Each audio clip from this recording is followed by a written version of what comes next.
Này quá chưa? Tao mà. Chuyện cái không? Yeah, but I'm gonna cook for like 2 minutes. Ồ, nó nói chuyện cái nào bây giờ? Like another day for you. Ồ bây giờ. Giờ sẽ rong lo nó không mà để của radio có. Oh, that's your video. Tại lâu lâu không có được. Ồ, đã cái chia cho hả? Bảo liệu một món chua chua. Ồ, That's a good tip đó.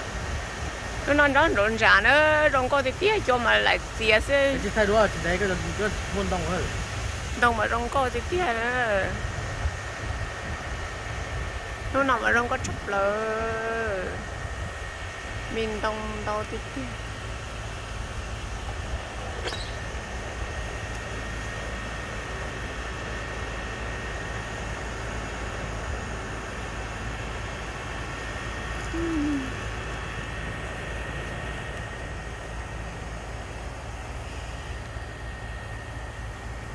I'm using this. Okay. I hope I don't drop it. No, please don't drop it. Please don't drop it. Lúc tay có cũng nhiều thôi, xong cho anh cho nó một tí lúc coi như là ta la thế sẽ có chuyện cho chị cũng qua. Sắp qua kia. Ôi, vậy là chuyện cái nó thấu chuyện cái nó. Như bây hỏi bọn việc chia ra mà nó bị. Em bảo cái nó có không biết nữa. Cả đấy cả là của hỏi nó thì không.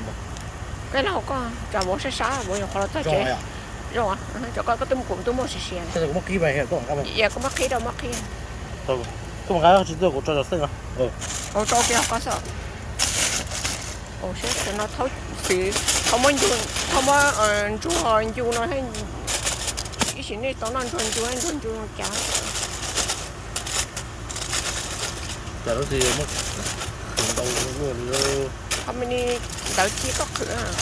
Ô cho nó bắt tao xíu. Ồ cái này thì ăn chua xí rồi hay.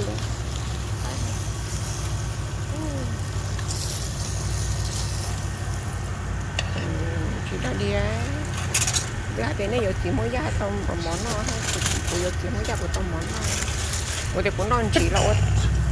Ủa thì cũng non chỉ lỗ tôm chỉ họ cũng nó. Rồi. Giờ steak có mà này ăn rồi đi chưa.